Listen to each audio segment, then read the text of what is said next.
Hey guys, welcome back to my YouTube channel. 3 minus 3 inside the parenthesis 3 plus 1. Okay, 3 minus 3 0.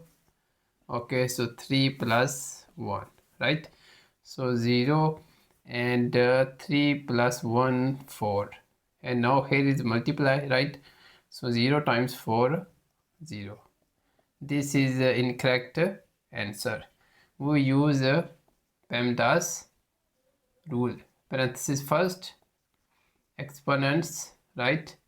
Multiplication and division from left to right, and then addition and subtraction from left to right. Okay, so solve again. So 3 minus 3, right? So 3 minus 3. So first of all, inside the parentheses 3 plus 1 4, right? Now here is multiply. So multiply first, right? So 3 minus 3 times 4, 12. Now 3 minus 12 minus 9.